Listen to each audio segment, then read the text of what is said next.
Okay,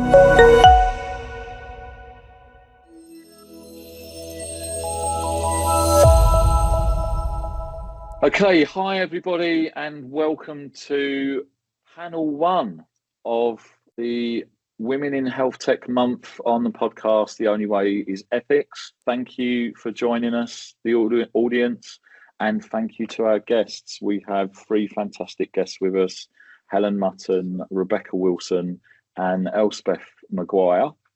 Thank you guys for taking the time. We're all busy people. Really looking forward to our inaugural panel for the Women in Health Tech month.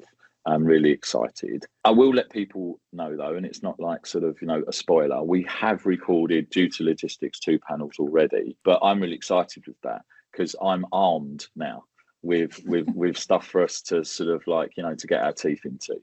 So what I'm going to do, guys, I'm going to go around the room, and if you can sort of introduce yourself, give us a bit about your background, how you got into digital, who you are, where you are at the moment in your roles, and then we'll get under the bonnet and start getting into the sort of the meaty topics around women in health tech.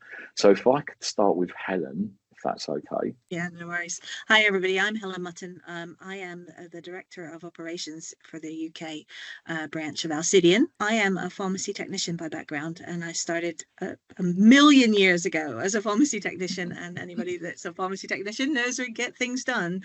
And that was really who I was in the organisation. I started in Boots and then worked my way over to hospital healthcare, and then got really interested in the computer system they were using. They were using a system called JAC at the time, and a job came up just in one of the pharmacy magazines that we had, and it sounded like it was written for me.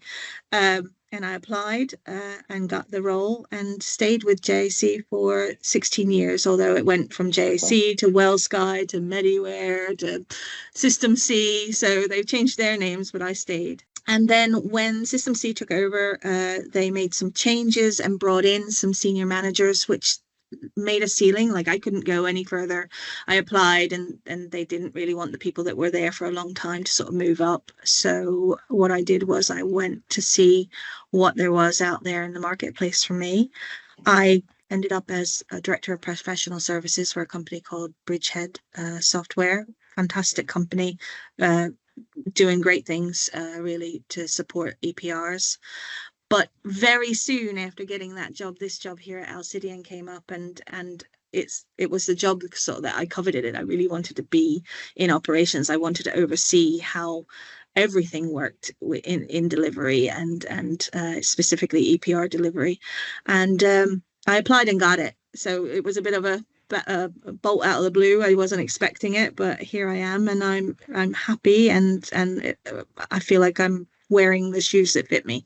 So that's really a nutshell whistle stop tour of me. Brilliant. Thanks for that, Helen. And Rebecca.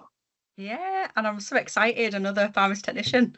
You saw my little cheer then. Oh no, I feel also a pharmacy now. technician. So yeah, nice to meet everybody. So I'm Rebecca Wilson. I'm a clinical safety officer specialist, but background pharmacy technician. I'm the founder of DigiSafe, clinical safety compliance, and also a coach for women, so women in digital as well. But yeah, my background started off in community pharmacy. And I didn't ever want to be there because actually I left school with no GCSEs. I wanted to be a lawyer and actually a dancer. But I fell into pharmacy, and actually then I started to work my way up in the pharmacy profession. So becoming a pharmacy technician, I loved the job, loved the patient interaction. I just loved it. It was, even though I was the sort of shy little girl still, because I was only 16 when I started there. But yeah, I just loved the interaction with the patients. However, KPIs and targets and the pressure was a lot to handle. So I started to look around, what could I do as a pharmacy tech? I was community, I wanted to really go into hospital. And I just went onto the NHS job site at the time and typed in pharmacy technician jobs. And there was a senior pharmacy tech role that came up at NHS Digital. So I didn't think I was going to get it, applied, got an interview, but still had that sort of, I'm not going to get it, I'm not good enough, etc. feeling. Went to the interview and actually got the job. And I feel like that's where that changed my whole career and path, going into that landscape. So went at NHS Digital, working on electronic prescription service as a pharmacy technician, but bringing the real world to the digital team, because we're all, project managers, business analysts, project and program focused, ticking boxes, meeting milestones, which absolutely within that, space, that's their job. But yeah, brought the real world to the program in like what happens in pharmacy and GP practices. So that's how I got into the digital role, and then trained as a CSO within NHS Digital there. I had a little stint in summary care record, and had a really good woman leader that pushed me to where I am now, I guess. And that's, she helped me with my self-worth and self-confidence, and then left NHS Digital and went on my own, really, and set up my own business, and went consulting. And then I was the clinical safety lead for Yorkshire and Shared Care Record Programme for around 4 years, and then working with other sort of SMEs in the industry, etc., etc. And then here I am now, basically. And what I do in terms of the women coaching is I'm passionate about, telling my story, where I've come from, having that limiting belief and that lack of self-worth. And actually, I'm proof that you can grow. You just need to jump in the deep end.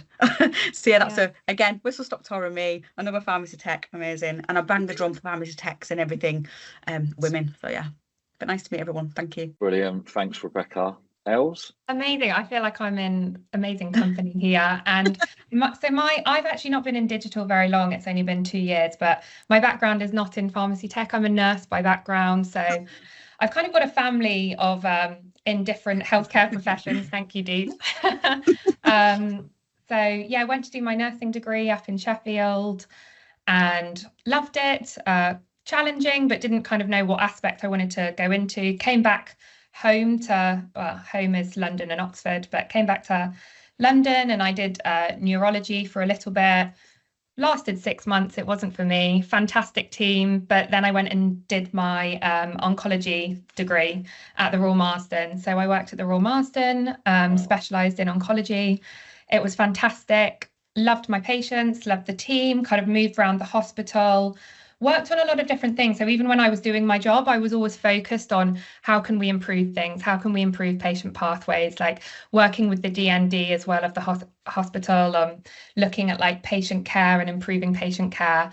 And then I had to leave that role during COVID because of a health condition that I have. So it wasn't by choice and it was very difficult. But I do not regret it at all. It's put me on a path that I probably wouldn't have had the confidence to take and leaving the NHS if I hadn't been forced to due to my autoimmune disease. And it's opened like a world and a breadth of opportunity. So then I worked for a private medical concierge company, and that was like a startup in London. Very different going from the NHS into a very small startup, but I was learning a lot about business and learning a lot like on my feet. But then after I was offered a position, and much like you guys by the sounds of it, Helen and Rebecca, like just saying yes to opportunities that presented themselves. So started at MySense, which is my current company, and work now. I started as clinical lead and now I'm head of clinical services. So I do a lot within the product team, the commercial space, working really closely with our NHS partners as well in kind of improving the product. But yeah, it's been a fantastic and terrifying and exciting past couple of years in this space, and it's an opportunity to kind of talk about that and talk about it from a new perspective, like only 2 years, not been in this area for as long as you guys, but I think, still have a story to tell. Absolutely. Yeah.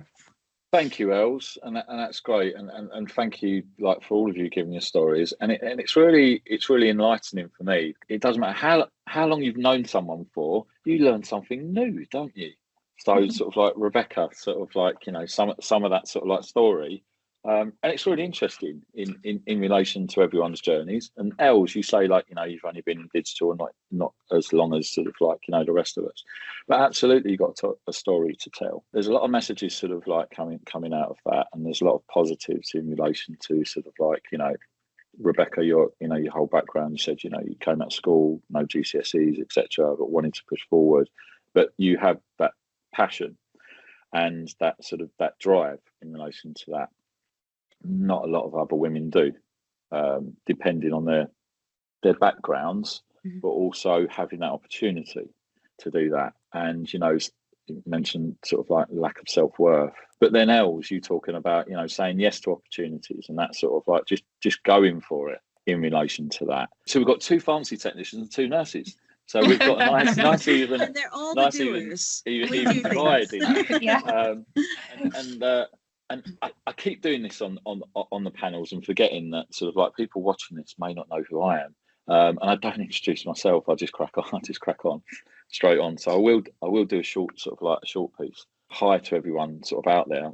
Dean Mawson, nurse by background, 33 years now, trauma and orthopedics and general surgery. I've worked in digital health for 18 years now. I worked for IMS Maxims, EPR supplier for 11 of those years. One title, job role, massive, doing all sorts of different things, training, implementation support, scope definition, worked with a design development team, went independent in 2018, supporting digital health manufacturers and health organisations with their regulatory compliance.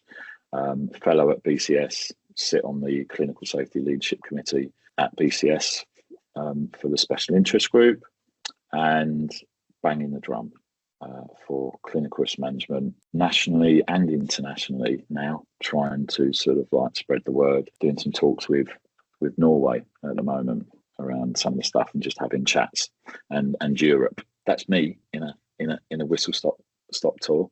The challenges faced by women in tech, and not just women in tech. I know you guys are women in health tech, but there's a wider agenda there, isn't there? It's not necessarily just in tech, it's in general. I'd like to start us off, just sort of like, you know, whoever would like to open the discussion around your experiences, and you've already alluded to some of it from your introductions around those challenges that you've faced, and sometimes you've come up against sort of like, you know, walls that you have to sort of like knock down or push through, being a woman and moving forward. So I guess, I don't know if this is going to address the question, but yeah, just straight in there, I think some of the challenges that I faced was around age, gender, and then professionalism as well. So like, you know, when I started out, everyone starts out somewhere, don't they? Like the start of your journey. And for me, it was young, like leaving school. And for me, it was, I was in the pharmacy, was very still male orientated and dominated. So within the pharmacies, I was surrounded by men. There wasn't many women in the environment where I was. And that felt quite intimidating as a young person coming into something that was new. And I guess I didn't know then where I wanted to be, because who really does know at that age where you want to go and what you want to do and what your true desire and dream is. So I was still figuring that out, and I didn't feel like I had that support around me to guide me, and I needed that at that time. I wanted somebody to show me the way. I needed a leader, and I lacked that, so I had to find that for myself. So because I lacked, you know, as I said, I was an introvert, I was shy, believe it or not. You know, I lacked that self-worth, which led to the self-confidence. But then I knew deep down that I was destined for more. I wanted more. I had that passion, I had that fuel, I had that desire. So this is where then I had to do it myself. You know, I had to think, okay, what can I do? And this is where I started to get into the knowledge is power. I thought, right, well, I just need to learn. I felt failure in myself because I didn't get my GCSEs and I was targeted at A stars, and that was my fault. And then I wanted to push for more and strive for more, so I decided to learn. But I didn't have anyone at that time to guide me in that community, and I think that was a challenge and a bit of a barrier for me that I had to overcome. And I think obviously everything starts within yourself, doesn't it? So it's understanding yourself, but then actually having that leader and that peer and that mentor really helps on the journey, I found. So even though I've overcome that at that period of my life, as I've moved forward, I have then met fantastic men like you, Dean, and others, and women that's actually picked me up and supported me on the journey of my life and career. So I don't know if that answered it, but yeah, that's my take on that really. No, absolutely. Yeah, I think it's really interesting, like you're saying, and it might be different in nursing, but I know that like the majority of like global healthcare workforce is mainly women as well, and it continues to kind of like outshine other industries in the representation of women. But those actual roles, so if you think majority are women, but the actual roles in leadership positions within healthcare are still predominantly men. So I've had some fantastic mentors and people that I've looked up to and who I work alongside who are women, but then looking really far upwards of, oh, where's the ceiling, or where can my career go to? It does seem to be that within those positions, it is still predominantly men. So like, it's like, whilst women seem to be delivering a lot of the healthcare. The men are kind of leading the decision making around it, so it's a very interesting space to be in. I think especially in digital, I found as well, it's, you know, digital and IT tends to be like male dominated, so then you've got healthcare that's women dominated, IT that's male dominated, and then you marry them together, and it's a bit of a confusing kind of sector to navigate around, especially when you're new into as a woman, who to look up to and who to find mentorship from. May I just come in as well? I was just going to Totally. talk about, I was going to come in and say, so I'm 54 years old, and I started in pharmacy years ago in Boots Chemist in Clacton-on-Sea, if anybody knows the area. And I can remember, right? I remember Good the old, area. good old Essex. Good old Essex. They had the pharmacy still up on steps, so it was like the cool area of the pharmacy department if you're a bit of a pharmacy nerd. And back then, certainly, I think it's probably still the same. A lot of pharmacists are women, predominantly women, and I never necessarily at that time felt any kind of discrimination or anything like that about where I was in that position, but observing how the behavior went within the pharmacy department was interesting, because the pharmacist that ran the shop was a man, and we had a male pharmacy technician who used to wear a white coat, and then we'd have these young ladies who'd just come out of university, finished their pre-registration, and obviously knew quite a lot about pharmacy, and the customers would come in, and the young pharmacist would bop down to talk to the person and, you know, help them with their medication, and they'd say, no, we want to talk to the man in the white coat. And I think that was my first introduction to people's perception of who is going to be the most helpful person in the organization. Now that's healthcare, and then times that by 150 when you go into the technical world, because they tend to seek out the guy that's going to know the geek stuff rather than the girl that probably knows more than the guy that they're seeking out. So I just think my experience wasn't so much about me feeling like I wasn't getting the perhaps respect that I was looking for. It was more about observing the respect that was given to people that deserved a bit more around me. So I think that might answer your question from my point of view, but that was my first introduction to all things are not created as equal. Stick a white coat on a guy and he knows everything. And it's really interesting listening to all of you, and sort of like, you know, I've got some stats, and also from the other panels as well, and people's sort of perceptions and facts as well around, like you said, Helen, it used to be and still is to some extent that people gravitate towards the sort of like, you know, the bloke, or the sort of like, you know, the man in the sort of like, you know, like you say, in the white coat, etc. and stuff like that, because he's going to know more, which, as we know, is absolute nonsense in this day and age. And we should never sort of like, you know, and for anyone listening, man or woman, let's not stereotype and make assumptions in relation to that. You know, I want to talk to the man. It just seems absolutely crazy. Els, you're talking about sort of like, you know, leadership positions and that upper, where can you get to in relation to sort of healthcare? It's actually quite interesting, isn't it? Because if I look at my experiences, nursing, predominantly women in healthcare, then some of us men come along in the sort of like, it was probably around the 80s, the sort of like 80s and 90s. Then again, interestingly in that respect, the perception of certain people that most of those men were gay. And I know that's off on a bit of a sort of like tangent, and we're not sort of like, but there's a perception. But then also, when I went into nursing in sort of like, you know, the early 90s, I wasn't even thinking of a career path or sort of what was, I just want to get in the door. I just want to sort of like start sort of like, you know, and I was really interested and like just grabbed it with both hands and just ran with it and absolutely loved it. But then found that my career path was highly accelerated because of me being a man. And I didn't like that. And also it was the like, sort of like, you know, if there's anyone out there listening, they disagree with me, disagree. You know, but it was true, and it meant I got on quicker than there was people that were being left behind.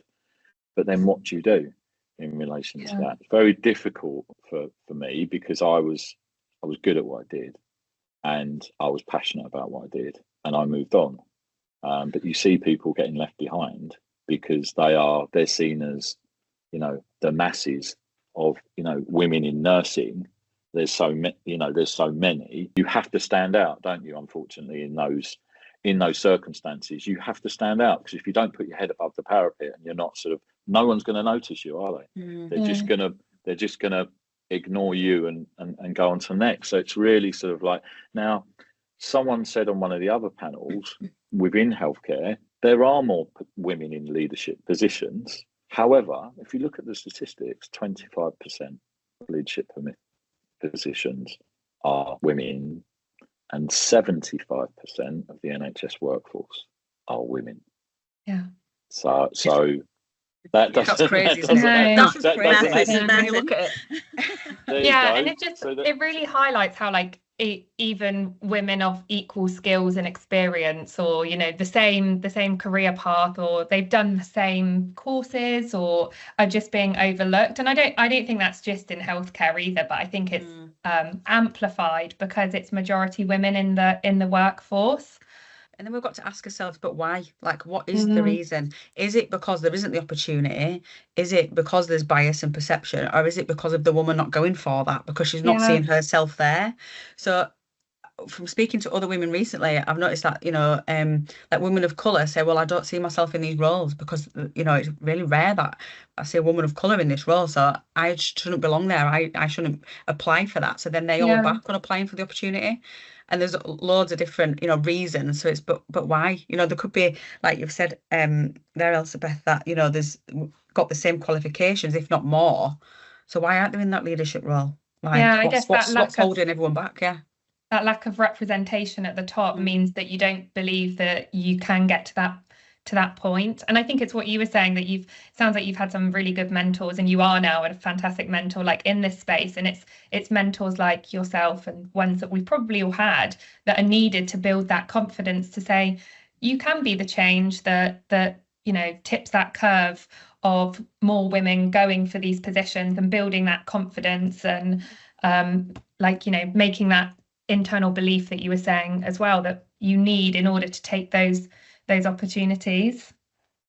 And there are natural things that get in our way as well. So, you know, traditionally women obviously have babies, have families, you know, and that sort of whilst that's a wonderful experience, and you know, anybody who's had a family and wanted a family, good luck to you, but that will hold your career back a little bit, because for some time you're not at work, so somebody else can pick you to the post. So there's all these natural things that are in the way, and like you say, lack of representation. If you don't see yourself in that position, how can you ever visualize yourself in that position? So there's all the other stuff, menopause, what else we go through, loads of different things that, no offense to men, you know, women have to go through. That actually, like, we've got life, and I keep saying, like, we're not robots, we're humans, we're people. Like, we shouldn't be living this split personality of, this is my job, this is my life. Like, it goes hand in hand. We've all, you know, well, we haven't all, but, you know, some of us have health conditions to deal with. You know, we might have to go through grief. You know, everyone at some point may go through that grief process, which takes you back, men and women.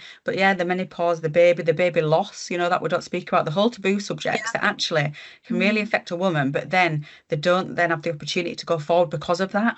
And it's a struggle and a juggle. You know, when you were mentioning as well, like, what are the reasons why women aren't in those leadership positions? We've talked about a few of them, but coming back to that, it's around policy as well. Like, we need to support that women go through a different experience in life to men. Like I always find it fascinating that there's, you know, 50% of the population, women. All of us, if we are thankful enough to reach menopausal age, will go through menopause. It's a given in all of our lives, but like, the lack of policy in the workplace around that, or the lack of, like, research even, or, you know, we're talking about digital technology, the lack of innovation around support in menopause and things like that. So I think there's a lot of government policy, organizational policy that needs to be like, okay, women are different to men. You know, that's now been acknowledged in the last 50 years or something in research. Like, oh, we're not just small men. We're like, we have different biology and different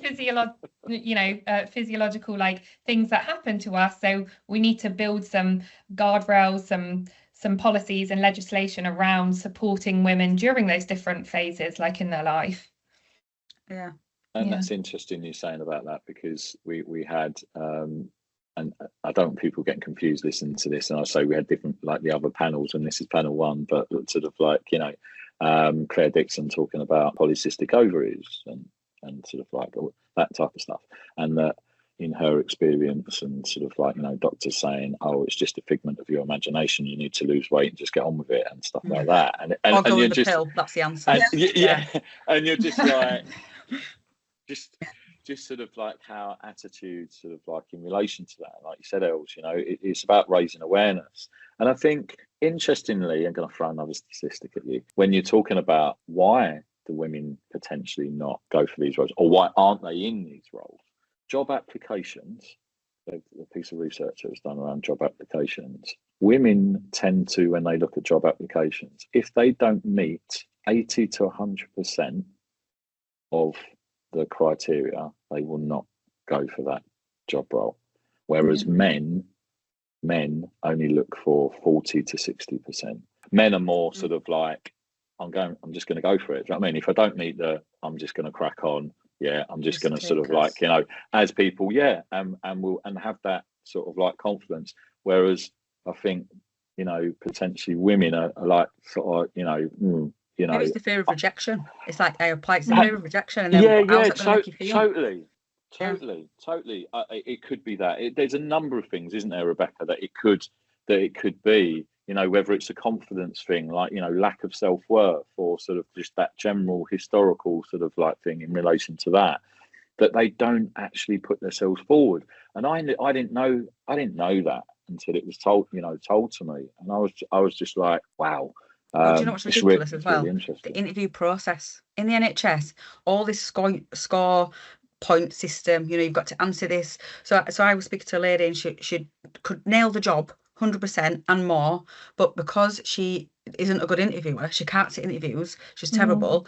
She was like, I don't know if I should go for it, but I know, absolutely go for it. She's like, yeah, but it's point scoring, and if you don't get these points, even if you've done A, B and C extra on top, they're not bothered, because you're not meeting the tick box criteria and you don't get the position. Like, why are we still living in this world of that? Why are we not seeing the person, like, you know, everything else that they're bringing to the table? I read a book not so long back called Brave, Not Perfect. And I think if I took anything away from that book, it was that one line, be brave, not perfect. And I think that helps me. Just think that, actually. And anytime you doubt yourself, are you being brave, or are you trying to be perfect? Be brave. Choose brave. I thought it was a great book. Perfect. Yeah, absolutely. Because we wait for perfect. We're never going to be perfect. We're never going to take the step. We're never going to jump in. We're just going to keep holding back. The men aren't wrong. For the men going for these jobs, if they're only 40%, they're not wrong. We're wrong. We should be brave, you know, and be more, you know, channel your inner white guy. Do you know what I mean? That's what we should be doing. And I suppose you're right in some respects, because I mean, if I look back at sort of like, you know, the start of my career. And I don't mind saying, I sort of, you know, I did my A-levels, I came out of school, I went straight into uni, lasted one term and flunked out. It was the wrong time for me to do that. I needed to get lots of stuff out of my system. I needed a year out or whatever. I sat unemployed for 9 months. At that point. It was, I think, 1992, well, 91 going into 92. Wasn't the best time for the economy and what was going on at that sort of time, the early 90s, and I just couldn't find a job in relation to what I was doing. I was an educated person with sort of like, you know, just could not find a job. And then, you know, I knew nothing about nursing or anything like that. I found it in the back of the paper, and sort of and just went for it in that respect. You know, I just sort of like, go for the interview. I had big long hair, I got it cut. And sort of like all this sort of stuff, do you know what I mean? And then like quickly found out I didn't need to get it cut, because there was lots of people from all different walks of life that were going for these interviews. But in that thing, it was just like, just go for it. Do you know what I mean? And just sort of like put yourself in there, put yourself in the mix. And that's what I learned through being like sort of for that 9 months, was like, you just got to throw yourself out there. And you just got to make sure that you're, you know, and just get noticed. Otherwise, you know. Yeah. And but why is it that, well, I know why it is. I'm not going to go, like sort of, you know, why is it the men are doing that, but more than women? And I think it's just historical, isn't it, that women aren't necessarily sort of like pushed forward to do those opportunities. And I will come to sort of STEM now. I don't want to sort of like labour of it, because we have discussed it on the other panels. But it's where women are, and girls and young women are steered in that sort of like, whether it's subconsciously or whether it's on purpose, in whatever social backgrounds you come from, whether it's familial, whether it's your family that you will do this or you will do that. And I know within our sort of like family, and I know Sonia won't mind me asking, is that she was like, you will work in a bank. It was like, do you know what I mean? Yeah, very specific. What? It was like, you will work in a bank and stuff, if you wanted to do sort of that stuff. So it's like really. Oh, I remember being at secondary school, and there was like an IT class that you could do like during GCSEs, and I think it was me and one other girl that were in that class, and everybody else was the boys, and it was seen as really like odd and weird. But then obviously when I went to do nursing, it was like, oh yeah, like that's normal for her to go and do. So then stereotyping professions. It's like, you should do this because you're a girl, like you can't be a techie. Yeah, exactly. Which is why like digital health is so interesting as well, because I've obviously been trained, went to uni, did my degree in oncology, like feel very confident in myself from my clinical background. But then in the tech background, it's like it's always like a wiggly path, like to get there. Whoever I've spoken to, they're not like, I did my undergraduate degree in health technology. Some people have, but not a lot of people that I've spoken to. And so maybe that's why as well, like my confidence is definitely growing in digital health through self-learning, but not through like another master's degree or something. It's through self-education. I've done a couple of courses as well on it. So I think maybe that's why also in digital health, this kind of lack of confidence from women is because the health part, great, we're really well trained in that, but the tech part has always been like, oh no, that's not for you, that's for the men. Or you've got to go find that, haven't you, as well? Like you've got to go hunting. There's nothing there at school, college, uni actually that teaches that and laid us on that path, and like this is where you can go and this is what you should do and everything. And I know it's getting better now in terms of like, there's some wonderful women in health tech events going on that's run by like local forums, etc., and it's building it up. But actually we're having to navigate and find that. And like I'm only just now doing a master's in health informatics. I'm 36, but I haven't done it back then. It's because I've had to go and look for that. But I think it's more people like us that say, right, well, this is where it's at. Let's just do it.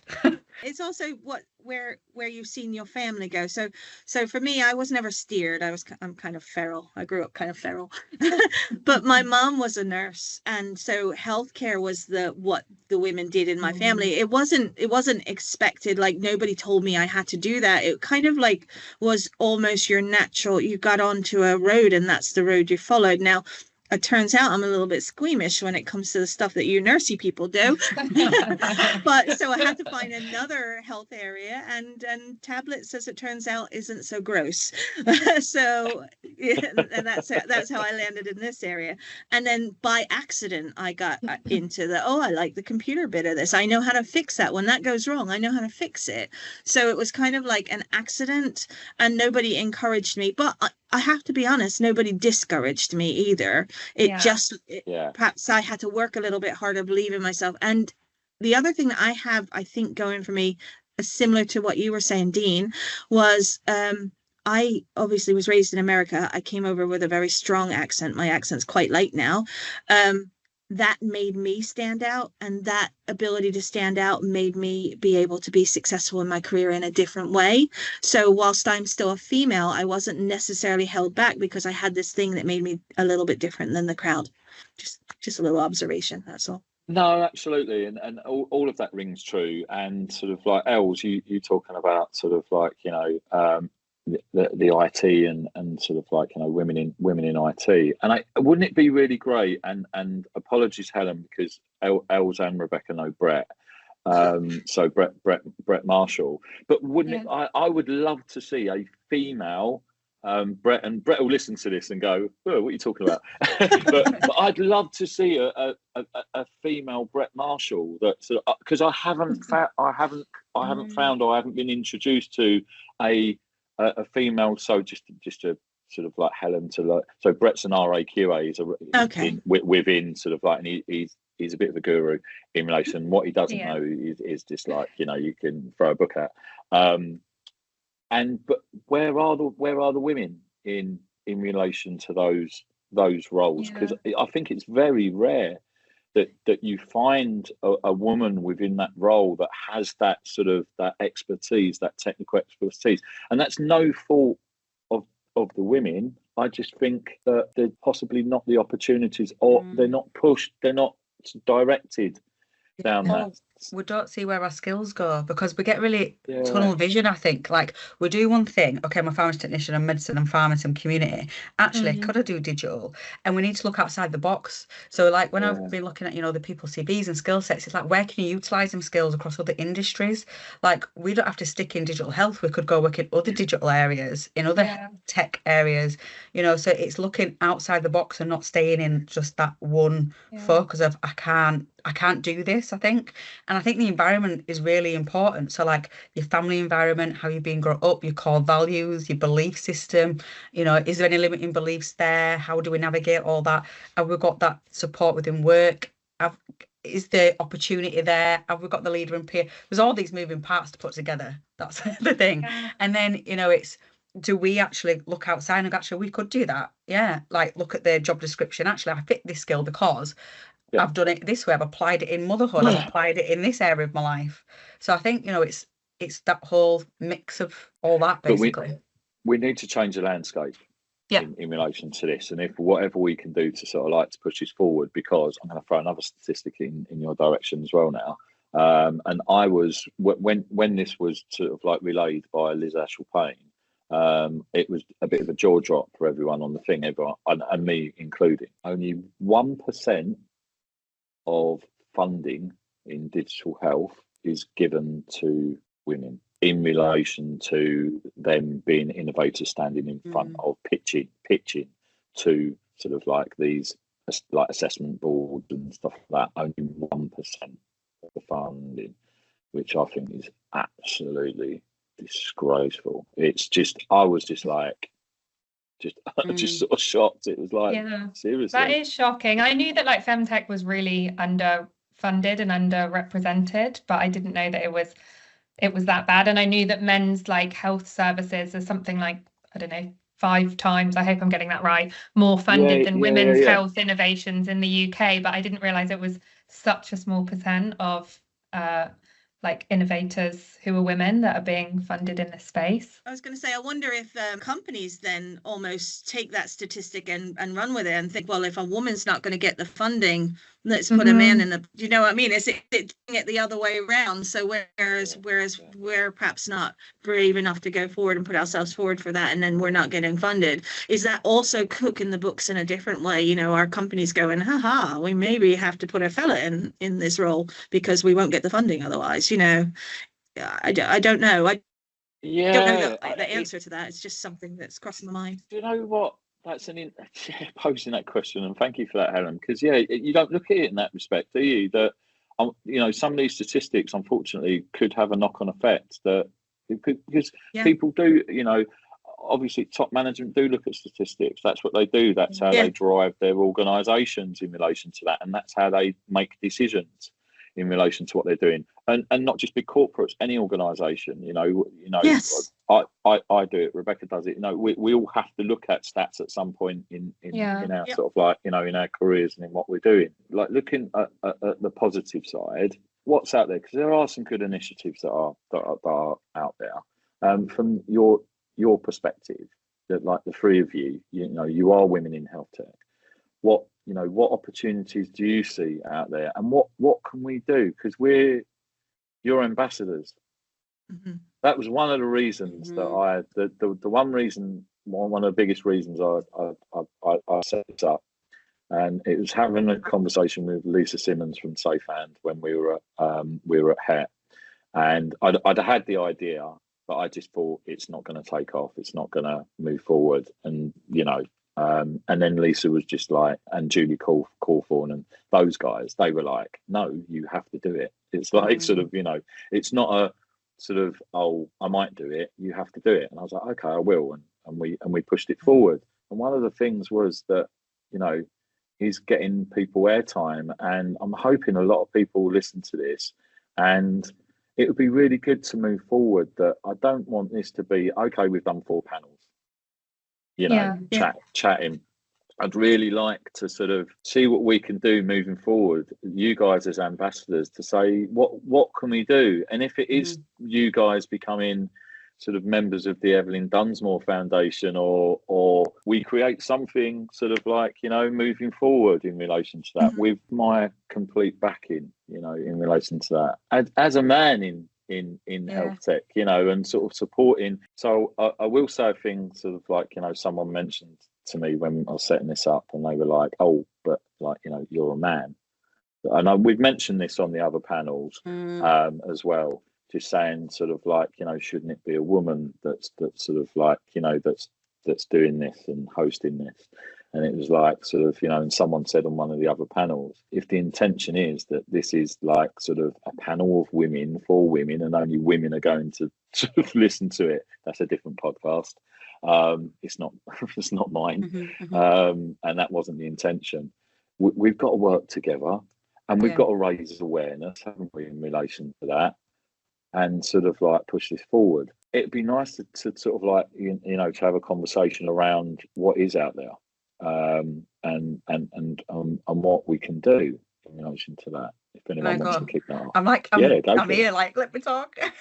But things like this, Dean, like, absolutely, this shouldn't just be a one-off. Let's do a month of it.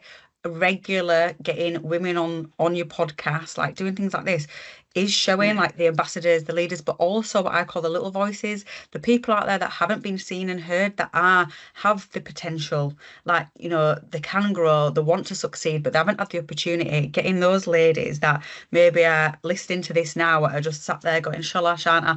Yes. Put yourself forward, like, get in touch with Dean, get on this, get yourself seen and heard, and get out there, and let's form that community. So I think this, for one, is amazing. There's also, like, obviously I'm from Leeds, you can tell with my accent, there's women in tech events in Leeds going on. So there's Wild Digital, they have different events going on. So if you're not following Wild, then follow that. There's one tomorrow, actually, and I have to look at this abbreviation because I always forget. It's the Health Innovation Network. So Yorkshire and Humber, they're doing a Women in Health Tech event yesterday. So I'm actually going to be there tomorrow speaking at that one. So it's Women in Health Tech and Innovation. So that one's in Leeds as well, because that's in Yorkshire and Humber. But the ones nationally, across the board, there's more of these coming forward. So again, look out for those, because a lot of women go, well, I didn't even know about this, because they don't see it. And then there's like Women in Tech York. So that's the ones that I know, because that's my area, my patch. And I just think the more of these groups, forums that are there, that we could go in, sort of exhibit at, where the exhibitors, where the people, and get together, it's forming that community network and sort of encouraging each other, finding your mentor and your peer. And men like you, like Dean, obviously you've helped me a lot in my career and life, and I've got other members, Jason Brock that's helped me, and Lee Rickles, etc., throughout my career and life, and loads of different men, my partner, so it's absolutely, men should be involved in this, and it shouldn't be that divide. So I've heard before, well, you're banging the drum for women, but then you're going to make the men feel awkward, and are they going to become the minority? No, it's just about being, lifting each other up. Equal. So equal. It's not one against the other. Yeah. So sorry, absolutely. I accept exactly what you're saying, Rebecca. Like, I run a small group, She Leads Health, on LinkedIn. I think you guys are a member, right? We do IO Associates sponsor some of these talks that we do. These talks are not like women about women for women. It's about so we did a clinical safety one not so long ago. We did imposter syndrome. So we've done lots of stuff like that, really, because of what I think, Rebecca, you said earlier. When you look up, there isn't somebody that represents you, so you don't know you can do that job. Actually, just allowing your voices to be heard in whatever subject you're talking about. And it doesn't have to be specifically about women struggling to get a job. It can be like just your day job. This is my day job. This is what I do. You know, people on the shop floors and people who are leaders in the organization. We're all leaders in our own story. Just having your voices out there, you become a mentor for somebody that might not know that they could have done that. So really, really important. Feel free, men and women, join my group on LinkedIn. It's not about whether you're a woman or not. It's about whether you celebrate diversity and whether you're an advocate for all people to be equal. And if you're qualified for the job, then you should get the job. Doesn't matter whether you have boobs or not. Simple as that. I totally agree. I think also just, you know, hearing you two who have been in digital health for a lot longer than I have, and really resonating that we've had similar experiences, and it's like being able to hear my voice through other people as well, and that you're not alone in this situation. And there are some fantastic networks out there. And what I would say, what I found in digital health is that everybody is so passionate, because digital health it's you know, it's no longer like a nice to have. Like, everybody who's in it is really working towards a cause that's like, this is what we need to save our future of healthcare. So everybody who I've ever, you know, come across, worked with, networked with, spoken to on different forums, they're so passionate about digital health and they want everybody to succeed. And I found, you know, nuggets of mentorship. They probably not even noticed that they're mentoring me in a way, but, you know, nuggets of like wisdom or mentorship in very like off the cuff conversations, and everyone seems very willing to help in this sector as well and push people forward. So there is a lot of different forums, amazing like networks out there. I think finding them as well, like having a place, maybe highlighting could be a bit better, so that people can access these services and start to build their confidence and notice those women in leadership positions if that's something that's going to help them build their confidence within their roles. So yeah, there's a lot of good work out there. Well, do you know what? Let's do that then. So I've been scribbling down while you guys have been sort of like chatting, and it's something that I want to do, and something that I'm going to be completely transparent and reflective on sort of like the podcast, something that we're really bad at with the podcast. Lots of people come on here and come on the podcast that has been going now for nearly, we'll be coming up for a year in April, and give really good resources and really good sort of like, you know, so Rebecca, you've talked about all the stuff going on in sort of like the Yorkshire, like Humber, Leeds area. You know, Helen with she leads, and Els, you know, you're saying about sort of like all the forums. So a big ask of you guys is sort of like, after this, if you can send through some links or some sort of like, you know, some information around those, and we'll put it on the introduction for the panel, so that people can see, people can have, whether it's, you know, links, information, etc. I want this to be upfront, so it's that transparent. It needs to be there, so people totally it does. And so that we can put all that stuff out there and continue to do that, so that there will be an ask moving forward, that on each sort of like episode, that there's at least one sort of like takeaway that we can put into the sort of like introductions that people can use as a resource then to sort of like move forward and to help them. That's a great idea. If we, and I'm not saying everyone's sort of going to say like, you know, give their time, but it would be really nice if sort of people had, you know, because like we've said, people aren't confident, are they, necessarily, and they probably need someone to reach out to. And it would be really good if sort of like, you know, a percentage of the panelists or anyone, you know, were happy for people to sort of like, you know, because, and I think it builds out your confidence as well, because when we did the panel and I was talking about leadership, and I was talking about sort of like, you know, women leaders, and I know we've spoken about that, and sort of like, you know, I know prior to recording I was talking about the whole C-suite sort of like debacle and stuff like that, but I don't want us to sort of, I don't want us to go sort of like into the whole sort of like, you know, in relation to that. But one person on one of the previous panels said, I don't think of myself in a leadership role. And I was like, you are totally in a leadership role. And then went on to tell them why, which then got one of the other panelists saying, oh, I wasn't going to say anything, but I didn't feel as if I was either. But from what you've just said, you've totally given me a different perspective in relation to. So I was almost like, bing, there you go. Do you know what I mean? If that's all I've done, in relation to that, job done. For me, if you've raised that awareness, and if there's people listening that are then going, do you know what? I'm a leader. I'm a woman. I'm a leader within what I'm doing, and I'm going to do X, Y, and Z. People may be sitting there thinking, I've got these ideas, or I want to do this, but I'm like sitting there thinking, oh no, I might not. But I've now listened to that, and I'm going to do it. Take action. Fantastic. Take action today. Yeah. Do you know what I mean? Take action and actually do it. Then fantastic. Although that's easier said than done for some. Although we need to get that in there, because like I said, I used to be introvert. It's took a lot of work for me to be where I am today. And I think, we're not all the same. So, many women do suffer from imposter syndrome. They can't step out of their comfort zone. And that is a different, story for another podcast, how to navigate through that as well for the women that really can't go and present at these. Do you know, when you've got to stand up in front of a crowd and you've got to present your innovation for funding, some people crumble. They can't do that.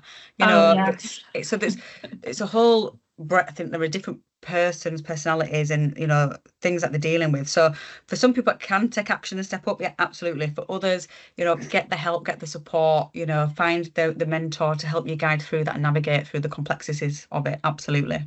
And I've also got a page as well on LinkedIn if anyone wants to join it, and Dean, you might have seen it, Women in Digital Success Network, because that was my aim, to form a community of people to come together, and I share stuff on there, and I want that to be a community of sharing these groups and inspirational quotes and self-worth and development. We'll put that, send the link, Rebecca. We'll put that in the introduction as well, totally, in relation to that. And interestingly, so panel 2 will be coming up sort of like next week, and we've got again some other sort of like influential people on there, and that whole I don't want to say too much, but that whole imposter syndrome and certain people's views on that, it's quite an interesting concept. I'm not going to say anything more. It gets thrown around a lot, doesn't it? And actually, what does that mean? And I'm not going to go into it now because I'm going to hold back. But all I want to say is, if you have that, you're absolutely meant to be there in that room. Absolutely deserve to be there. That's all I'm going to say. Anyway. No, totally. No, you're absolutely right. And it's something that sort of like, I'm not convinced by it. I'm just going to put it that way, because and there's ways to sort of like to manage that. But picking up on what you said, Rebecca, everyone's different, and like that confidence thing, and people don't like getting up and speaking, etc., and stuff like that.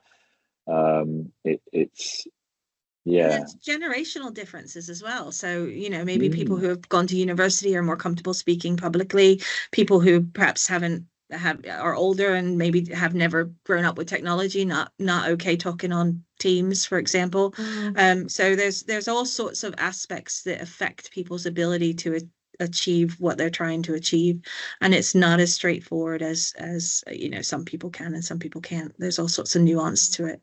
Yeah, and I think it's what you brought it up before, Rebecca. I can't remember who it was in this discussion or when we've spoken previously on email, but about being able to be yourself and be authentic to yourself, like having your kind of your personal life and persona and then your work persona. And some people think that you can't bring certain aspects of your personality and things to the conversations in a professional setting. And I think that also like kind of feeds into that imposter syndrome. Like, can I be myself? What aspects of me do I need to hold back? Or I think that's and I could talk about that for a really long time. I have so many questions that I feel like I want to discuss with you after this as well. But it's a really interesting one in this space, because I think as a nurse as well, and when you're speaking with patients, it's such a personal relationship that you have in that, part of your career, so you can be a bit more vulnerable, a bit more open. You want to be funny as well. You want to make that experience for that patient as good as it possibly could be and care for them. But then you come into the spaces, say if you leave the NHS and you're in more of like a corporate world or a boardroom world, and you're sat with the CEO. I never sat with the CEO when I was in the NHS, so I'm not sure how many people have, but since going into a different sector, I often do sit with like very C-suite, Dean, don't C-suite level people. Don't trigger Dean. And it's like, oh, like you're watching how other people are acting as well, and it's a very you feel like you have to hold yourself back, but those parts of your personality, your experience, the funny side, the personability, the vulnerability, or empathy, that is more seen as like maybe female traits as well. You feel like, oh, I don't know if I can like show that, and that can chisel away a little bit at your confidence and prompt that imposter syndrome as well, because you're having to separate like who you are and figure out your work personality. It's something like in the last year, and I was really interested when you brought it up as well, to be like, oh wow, like other people feel like that as well. But it's the fear about being judged. Like, what are they going to think if I say this? Yeah. What does that mean? Can I say it? Like, I used to always cover I'm covered in tattoos, and it was like that fear of, oh, I shouldn't show them. And then someone went, well, why? Because that's part of you. That's your authenticity. Yeah. So now I don't care. I walk around with all my tattoos out. Yeah. I mean, today, I'm different because I'm coming up. But, it's just little things like that of what's their perception going to be of me? Can I be myself? But like I said, we're human at the end of the day, and actually a part of our makes change happen as well. It's all about transformation and change, and we just need to be us and seen, don't we, and heard, I guess. I've actually been told that I won't succeed in business because of how I speak, because I speak really casually, and I thought, rubbish to this, I'm going to do it anyway, because actually what I found is people work for me because I talk to them the way they understand. I think corporate speak doesn't make it clear what you need from someone, so it's I confusing. Yeah. So I won't Helen, do it. So Helen, you are on a podcast that is called The Only Way is Ethics, and the reason it's called The Only Way is Ethics is because of obviously towels. Essex. I am a true Essex boy. Yeah. And that's absolutely. I live in Brentwood, so I get you. All right. You're literally around the corner. I'm in Upminster, so there you go. On a sat in his room with him. In relation to that, but it's interesting you saying, picking up off what you were saying, Els, and about this, and I've got an autoimmune disorder as well, and sort of like Rebecca, you saying about like your tattoos, should you show them, etc., and stuff like that, and this whole confidence thing and boardrooms, etc. And I will just like a little bit about sort of like, I got this tattoo's new. It's sort of like, I've had it. I'm 51, and I've just sort of like, I've just got it sort of like last year. It's interesting you saying, Rebecca, when someone said, why wouldn't you show them? Because part of you.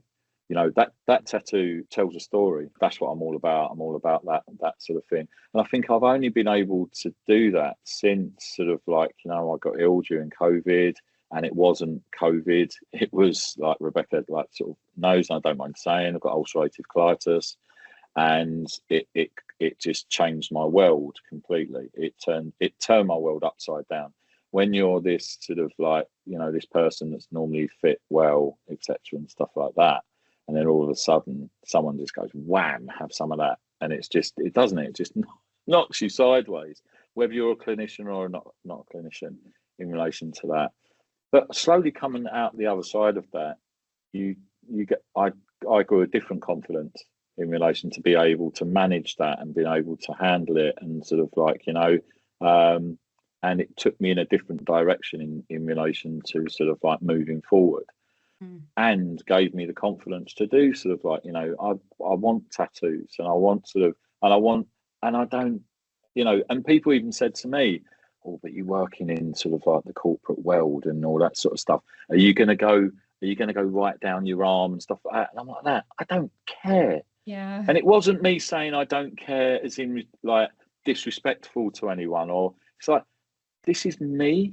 Yeah. And if people don't want to accept that that's me. So I went to Het the first day, I had a jumper on, and then the second day I purposely wore a short sleeve top and my tattoo was showing. And you go up to the same people, the first thing they were doing, they were looking at my tattoo rather than at me, with a bit of a sort of like judging that look.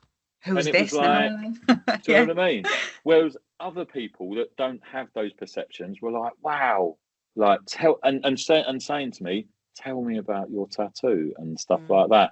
And I think, you know, relating that to women in sort of like in health tech and everything is like, whether it's a tattoo or whether it's like a persona or whether it's sort of, you know, being guarded or whether it's whatever, we need to remove those barriers, don't we? We need to, like, you know, accept who you are and sort of like, and move forward with that. And that's people accepting who you are, but also the person having the confidence to move forward with who they are and being brave and just saying and just going, just do it.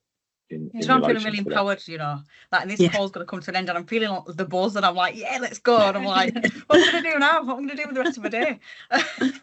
Yeah, no, absolutely. I think that's what it's about. We touched on that C-suite thing as well in relation to that. I don't know whether it's a thing and I don't know whether sort of like, because you see, and predominantly, one of the reasons I don't like C-suite is because of my experiences within the independent sector are very much boardrooms with stuffy old men and sort of not necessarily old, but men with crappy attitudes and are very misogynistic, very dismissive of women, and not just women. I don't want this to be sort of like just like me having a scathing all the men now in a boardroom thinking, oh, is that me? But it's like, you know, yeah, and they should do. And then the IT crowd, Els, you mentioned about sort of like, you know, getting into IT and like that transition, like nurse into, and I had that same thing. It's very blokey, isn't it? That sort of IT thing. You see CIOs and the majority of them are men. And I've seen some characters and I've seen, you know, some of their deputies that are women that have been absolutely treated like dirt, and I've been very frustrated by it all. And I think we're creating this empire of C-suite sort of, you know, that and all it's doing is driving a big stake down and us and them. And that's what I can't stand. And I don't think that helps women either in relation to that, in their progression and where they need to, you know, where they would like to go to get to within their careers. It needs to change. Unfortunately, that's not going to happen overnight, because what we're doing now, we're creating role profiles for all of these C-suite. So we're almost rubber stamping it, FedIp, and I will mention it, and I'm going to be a bit disruptive, you know, FedIp, BCS, and all that stuff. I sit on the committee for the working group for the CSO role profile, which is going to go out nationally. Now, I'm all for that, but I'm all for it. That's not a C-suite role. However, if you look at the FedIp site, they've already done all the C-suite roles, etc., and all of that sort of stuff. And I think it's a real shame. What they should have done is got round the table and said, how can we bring all of these sort of like the attributes, the skills, the knowledge and all that together to try and flatten that down? And actually, we need a team of people that are all going to work together and bring all of their skill sets in. And it doesn't matter what we call them. Do you know what I mean? But we're all driven. And don't get me wrong, I'm not saying that there has, you know, within a quality management system and within, like, there has to be governance and there has to be a framework. I'm not saying that doesn't need to be there, but do we have to be so sort of like, you know, stuck on titles and power trips, stuck on titles and sort of and stuff like that? Because I find every couple of months a new C-suite title comes out that's about that long, and I just think, what does it mean? Like, who are you? Yeah. What is it? Who are you? What do you do? And what's your identity in relation to that? I picked something up. We mentioned the word COVID, didn't we?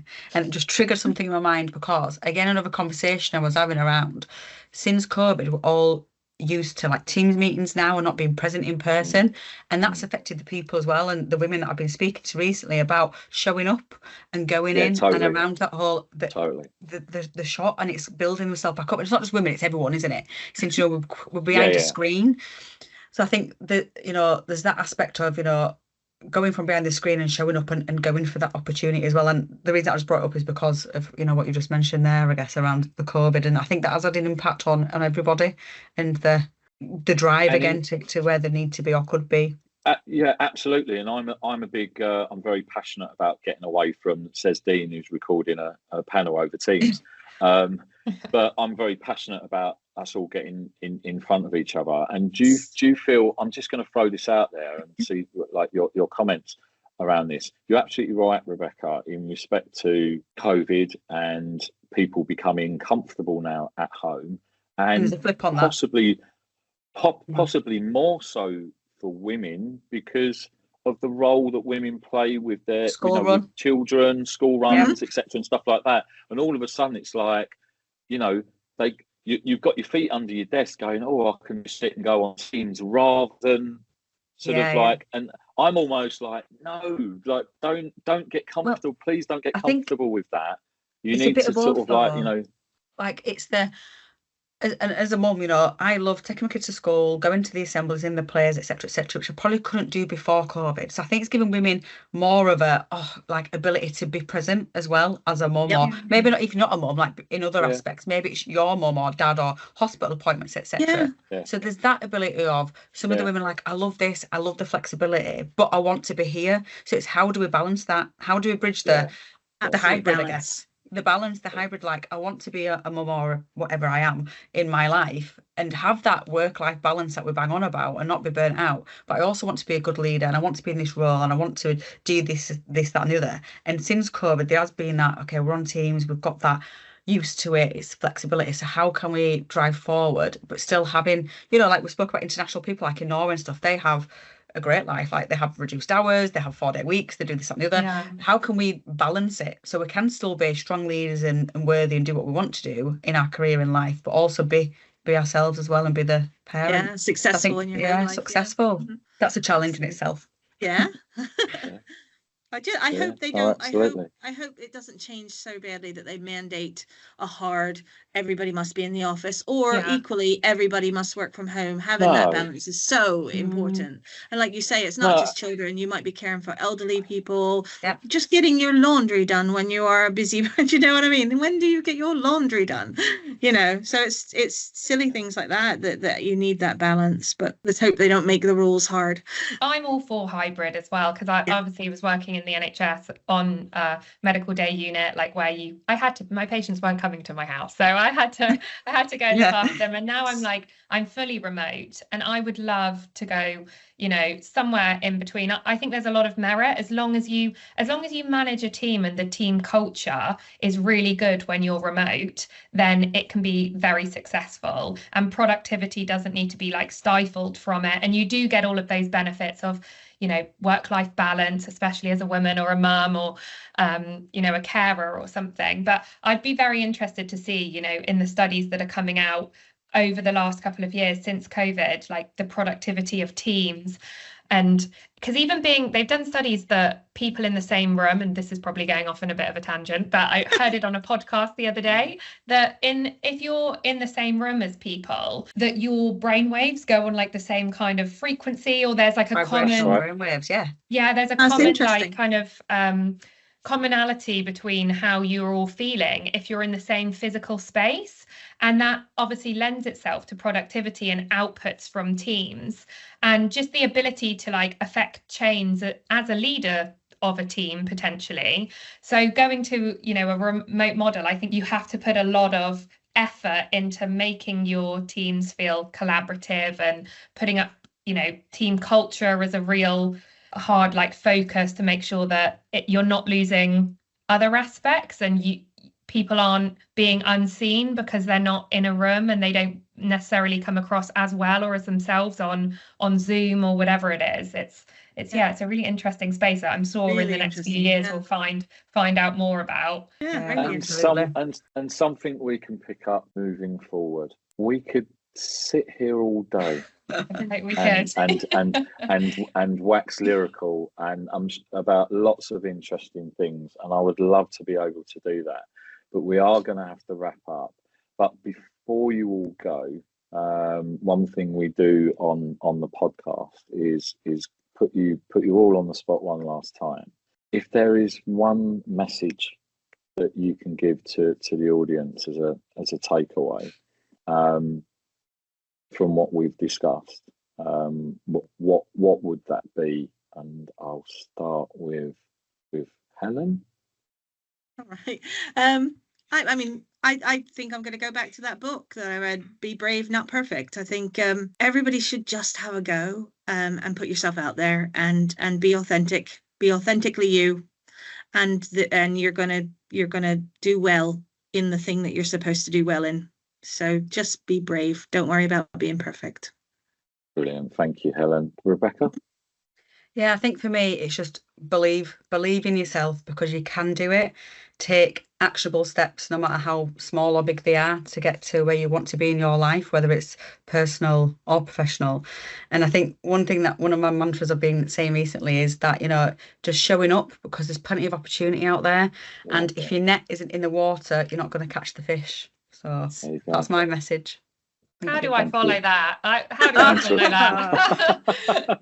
No, I think mine's probably like related to both of yours, and we've discussed it, of just saying yes to opportunities. I think like just being very open to opportunities and believing that you can achieve it. And also I think mentorship is something that I've been thinking about a lot recently, reaching out to people in your sector and asking them, on a not a formal basis, if there's mentorship opportunities there, and also being open to be a mentor yourself and supporting Absolutely. Other people. So I think it works both ways. I think those two things are good pieces of advice that I've had before. So couldn't agree more.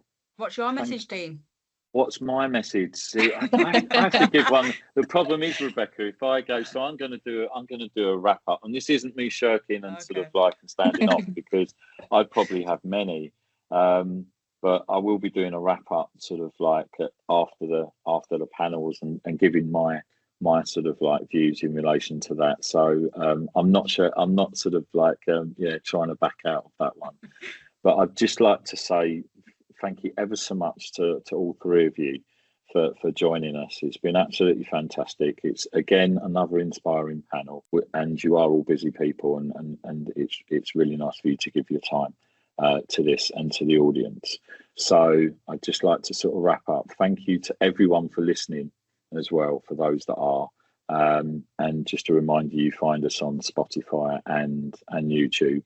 So thank you again to Helen, to Rebecca, and to Els.